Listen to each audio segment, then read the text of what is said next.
Every day when I wake up in the morning, I see the sky and I think about the things that you've made, all the beauty and your glory is showing, yeah.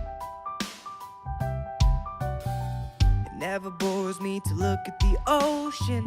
The waves are crashing, the water spraying up in my face. I look above and all the seagulls are soaring, yeah. We've got to overcome the darkness so we don't get caught in the middle, between the hopeful and the heartless.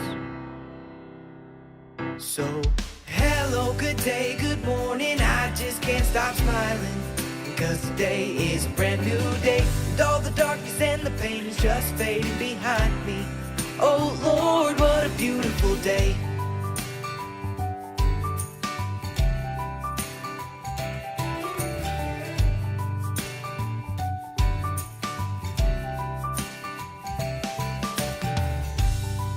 And all the planets surround me, the way they orbit just boggles my mind, the way the sun keeps on shining, yeah. Got to overcome the darkness so we don't get caught in the middle, between the hopeful and the heartless. So, hello, good day, good morning, I just can't stop smiling, because today is a brand new day, and all the darkness and the pain is just fading behind me. Oh Lord, what a beautiful day.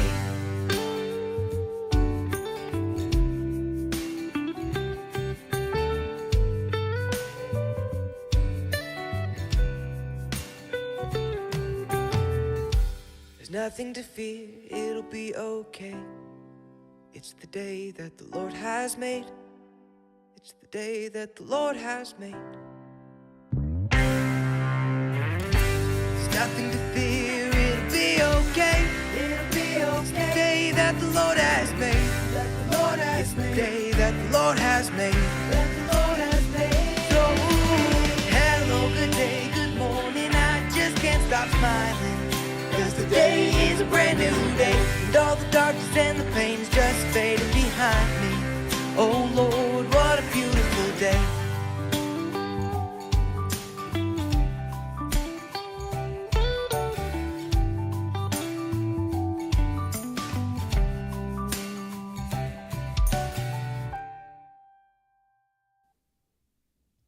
Good day, ladies and gentlemen. Welcome to Live with Doug. We are thinking through God's Word together. Glad that you are with us. Buenos dias, Dale. Did I mention to you all that I'm studying Spanish with my daughter? Is that why you say that? Good morning, Keith. Good morning to the rest of you. So we're narrowing in on the end of Isaiah. Dale is skeptical that we're going to be able to do this. I said this week, and he doubts whether we can do that, and that's that's not an unreasonable contradiction, but we're going to try. And I realize, this could easily shift into a full-on eschatology study, and I don't want to do that because that would require us to dive into so many passages, so many verses throughout the New Testament, and even more in the Old. And I'm still working through it myself, so I don't know. Maybe we'll work through it together live at some point. But I do have some other studies I want to get to. But so here's kind of what I'm thinking. Let's press on through the text. I saw a few great comments from yesterday, ideas about what the new heavens and new earth might be, and so on. I'm going to press on through today and probably into tomorrow and see if we can just kind of work our way through the text, and then that would give us Thursday and Friday to kind of go back and entertain some of those thoughts. So that's kind of what my plan is to move on. As we get started here, it seems to me like it is a good time to refer again to what Peter said about the prophets, just to remind us that this is not going to be clear to us simply from Isaiah. Let me show you. First Peter says this: as to this salvation that Christ brought, the prophets, that would include Isaiah, who prophesied of the grace that would come to you, speaking to Peter's audience, the prophets made careful searches and inquiries seeking to know what person or time the Spirit of Christ within them was indicating as he, the Spirit, predicted the sufferings of the Messiah and the glories to follow. See that? So even the prophets of old, they predicted what they were given, and then they searched to try to figure out what was the Spirit of the Messiah, the one who's coming. They recognized the Spirit of the Messiah was the one giving them these visions. And now they're trying to figure out what did we just say? What did we just write down about the sufferings of the Messiah and the glories to follow? Well, we're now in Isaiah 65, 66, looking a lot at the glories to follow. The sufferings of Christ were certainly in 53, Isaiah 53. And now we're trying to figure out, just as they were, what was the Spirit revealing? He says, it was revealed to them that they were not serving themselves, but you, in things which have now been announced to you through those who preach the gospel to you by the Holy Spirit sent from heaven, things into which angels long to look. So the angels as well were peering into all this, trying to figure out what it means. So what that tells us is, among many things, what the Old Testament prophets wrote, what Isaiah saw and wrote, are not, they're not completely clear. It's not obvious. It wasn't obvious to Isaiah what he was writing. And even though we now know it all culminates in Jesus and he's the fulfillment, we should expect to have an incomplete picture from just looking at the prophets. Does that make sense? You tracking with me? So it's great. I'm intentionally trying to provoke questions, challenge assumptions, and get us to wrestle outside of our normal paradigm, because we so easily get locked into a view that may or may not comport with the text itself. So I'm doing that on purpose, but I also want to say, as I said yesterday, we can't understand any of this in Isaiah, without bringing Jesus and what he revealed in the New Testament through his apostles to be the interpretive grid for these things. So we're going to raise questions here in the rest of Isaiah that we won't be able to answer from Isaiah. It's going to take New Testament study to get there. And that's not what we're going to do in this series of studies, but hopefully I'm preparing you to do your own study and get there. Good morning, Jay. Glad you could join us as well. All right, so let's get back to the text. So yesterday we looked at this a little bit. The former troubles are forgotten. They are hidden from God's sight, and those former troubles are God's judgment on the wicked Jews, the idolatrous Jews, sinful Jews.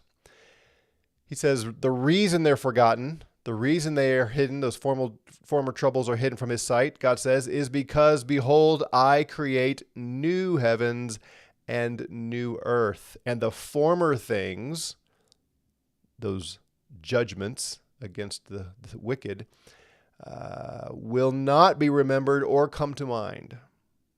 So in this new heavens and new earth, God's not going to remember what he did in the past against the Jews. So we talked about this. We talked about something along here is metaphorical. Maybe it's all metaphorical. That's a possibility. Be glad and rejoice forever in what I create. For behold, I create Jerusalem for rejoicing, and her people for gladness. So this new heavens, new earth, new Jerusalem is going to be a place of rejoicing and gladness. I will also rejoice in Jerusalem and be glad in my people. So Jerusalem's going to rejoice, and God is going to rejoice, and he's going to rejoice in the city and in his people. And there will no longer be heard in her the voice of weeping and the sound of crying. That all sounds great. That all sounds like the next age. Sounds like Revelation's description of the New Jerusalem. But then, unlike Revelation, which says there's no death, verse 20 says, "No longer will there be an infant who lives but a few days, or an old man who does not live out his days, for the youth will die at the age of 100. The one who does not reach the age of 100 will be thought accursed." Now, we looked at that yesterday, so I won't go on other than just summarize. This is why I say something's metaphorical. Maybe it's all metaphorical.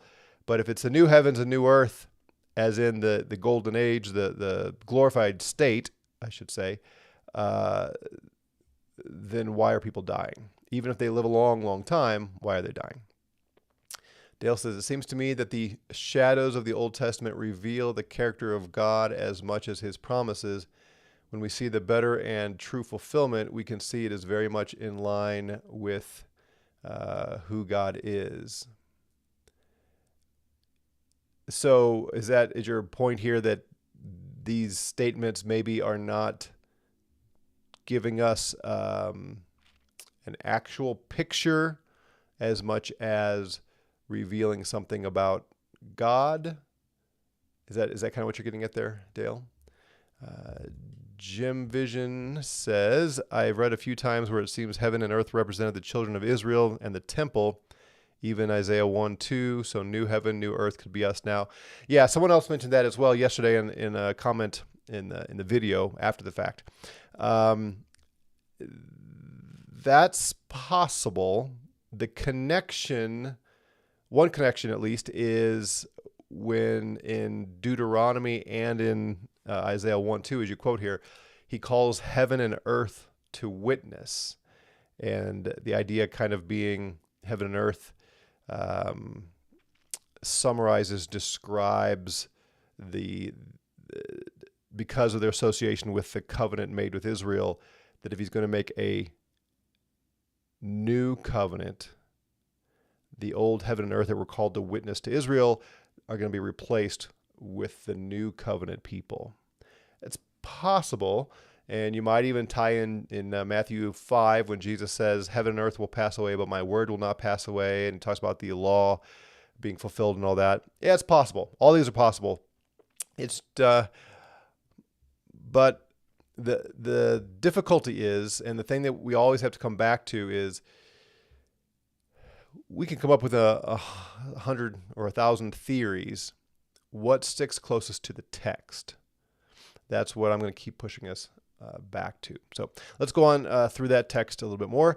He's describing what's going to be like in this new heavens and new earth here. "They will build houses and inhabit them. They will also plant vineyards and eat their fruit." If you know the curses of the old covenant, Deuteronomy 28, then you know that the judgment that God promised to Israel was that they would build houses, but somebody else would inhabit them.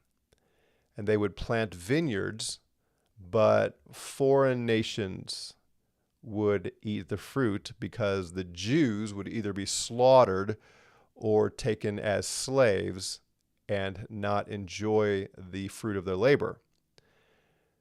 Here in the new heavens and new earth, they're not under judgment. They're not under the curse, and they are going to enjoy the fruit of their labor. He goes on the same kind of thing. "They will not build and another inhabit. They will not plant and another eat. For as the lifetime of a tree, so will be the days of my people. My chosen ones will wear out the work of their hands." So this would all be a contradiction to the curses of the covenant. Maybe contradiction is not quite the right word, but it's a contrast. These people are not under the curse of God's covenant. In fact, he goes on with one more. "They will not labor in vain or bear children for calamity, for they are the offspring of those blessed by the Lord, and their descendants with them." Same idea. In the covenant, the curses of the old covenant, their children would either be slaughtered or carried off into slavery, or in some cases, the Jews themselves would consume their children because they were starving so desperately because of the siege of the foreign nation coming upon them and laying siege to the city. In contrast to that, these children are not going to bear calamity. They're not going to labor in vain. They're going to be blessed by the Lord.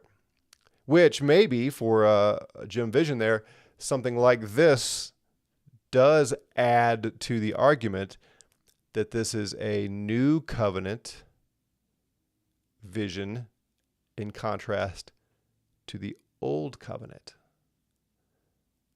Where in the new covenant, new heavens and new earth, it's blessing, it's all the curse has been removed, it's enjoying God's favor and forgiveness and that kind of thing.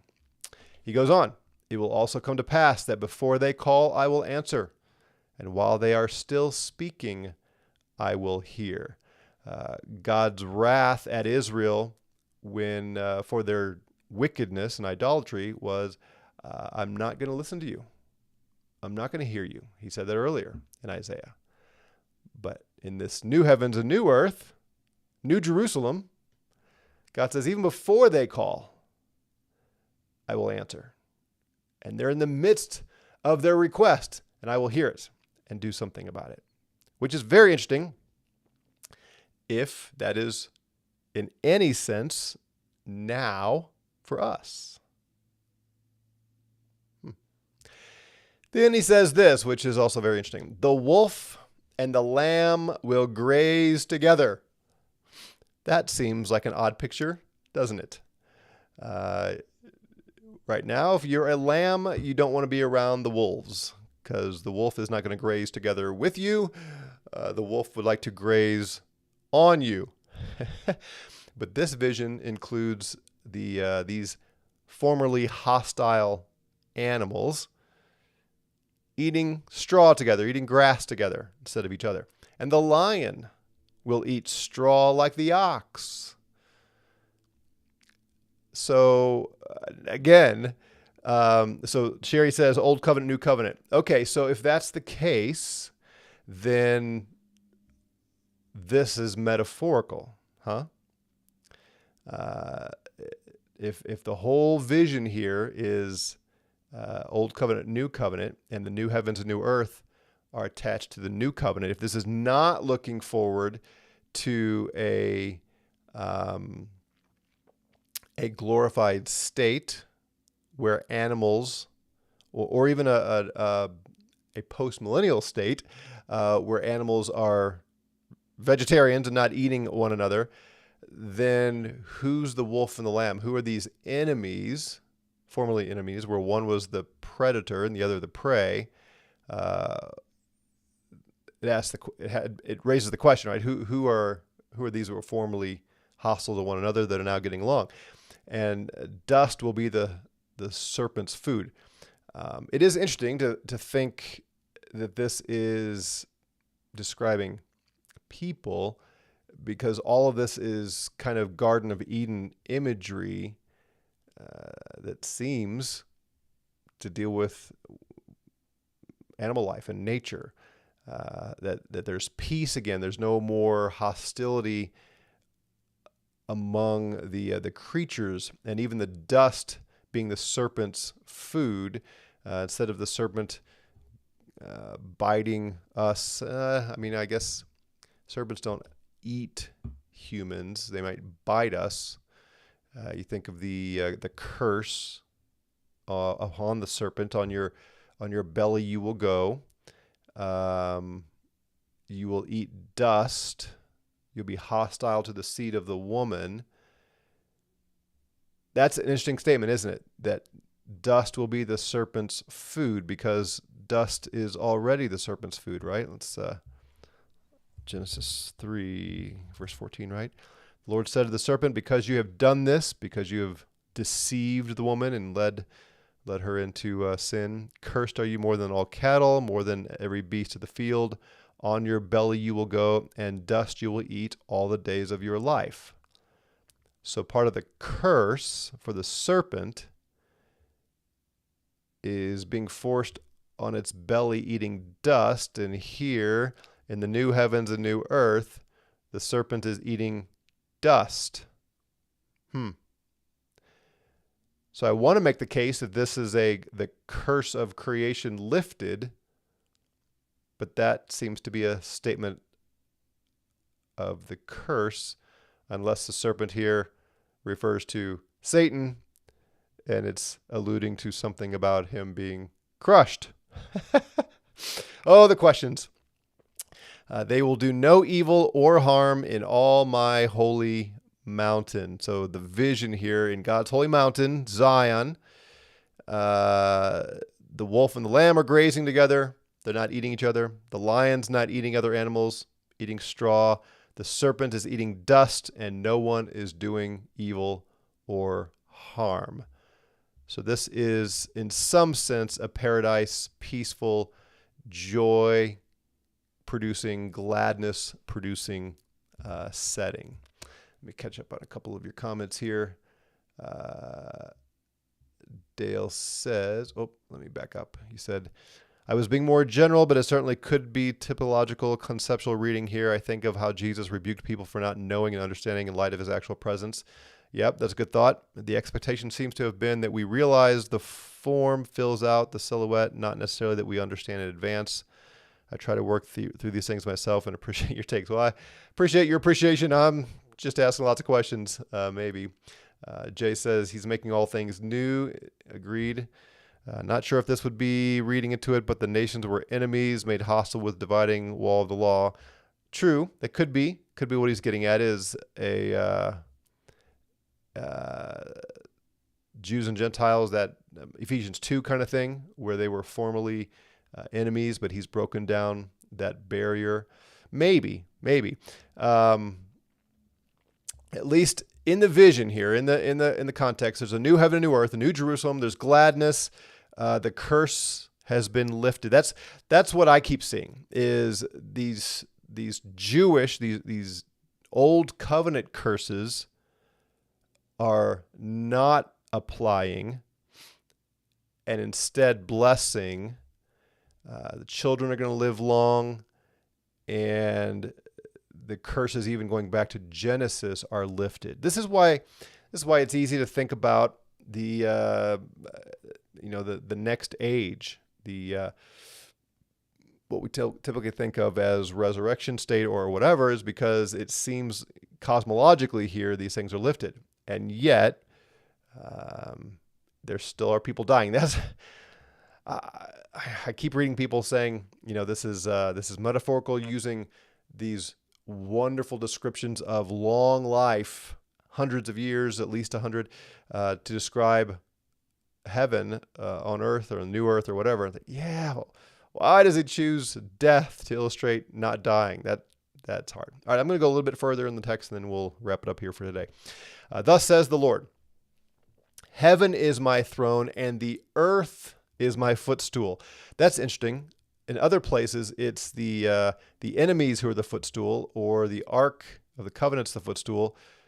I think this is the only place where the earth itself, God says, is my footstool. So he's immense, right? Heaven is my throne. That's how big I am, that all that we think of as heaven, that's just the place I sit, and I rest my feet on the earth. Where then is the house you could build for me, and where is a place that I may rest? You should have allusions here of the temple when Solomon builds it, and even Solomon acknowledges, you can't be contained in this structure I just made, this building, this great temple. You can't be constrained here. You made the heavens and earth. The whole world can't contain you. And God agrees. That's exactly right. So we have this temple imagery here. For my hands made all these things, thus all these things came into being, declares the Lord. But to this one I will look, to him who is humble and contrite of spirit, and who trembles at my word. So heaven and earth is included here, which is interesting in light of the new heavens and new earth. Where can I rest? I made everything, but I'm looking for humble people. I'm looking for those with contrition of spirit, and they tremble at my word. They take my word seriously. So as he enters into this, what we call the last chapter here of Isaiah, he's coming back to looking for humble, repentant, obedient people. In contrast, he who kills an ox is like one who slays a man. What's the point of the simile? These people don't see any difference between killing an ox and slaying a man. He who sacrifices a lamb is one who breaks a dog's neck. Dogs were used in some of the pagan religions for their sacrifices. So the people here in verse 3, they don't see any difference between offering a lamb as God required and wringing a dog's neck like the pagans do. They've lost. They're idolaters. What they are, they're syncretists. They've mixed together God's commands and false religion. He who offers grain offering is like one who offers swine's blood. Again, these are Jews he's describing, and they don't have any problem offering pork, which was detestable to God in the Old Covenant. He who burns incense is like one who blesses an idol. So again, as we've seen over and over again in Isaiah, God calling Israel on their idolatry and their faithlessness to the covenant. As they have chosen their own ways, and their soul delights in their abominations, so I will choose their punishments and bring on them what they dread. Because I called, but no one answered. I spoke, but they did not listen. They did evil in my sight and chose that in which I did not delight. So he comes back. He's not just giving us an end times view. He's coming back to his original audience and exposing their idolatry. And then he turns to the faithful. Hear the word of the Lord, you who tremble at his word. Remember, he just said, that's what I'm looking for, people who tremble at my word. Well, hear the word of the Lord, you who tremble at his word. Your brothers who hate you, that would be Jews who hate Jews who are trying to please the Lord, who exclude you for my name's sake, having said, let the Lord be glorified so that we may see your joy. They're mocking them. Go ahead. Let Yahweh glorify himself or be glorified. We want to see how much joy you have. Complete mockery here. God says they will be put to shame. So immediately, in light of all this discussion about the new heavens, new earth, and so on, he comes back to this distinction between God's faithful and the faithless. Jay says, remember, my Father's house are many kingdoms. It's true. It's true. All right. Well, we're going to call it a day there. We're going to continue on tomorrow. I think we can finish up the text tomorrow, and then we'll spend a couple days talking through some more of the implications of this. And I appreciate your comments. Feel free to put them in after the video, like I said, and we'll wrestle through this together. Sherry, it's interesting you brought up in your comment about preterism. We'll talk about that Thursday and Friday. I've been down that road, and I don't think it works, at least not full preterism for a variety of things. We'll come back and talk about that. All right, have a great day. We'll see you tomorrow, Lord willing.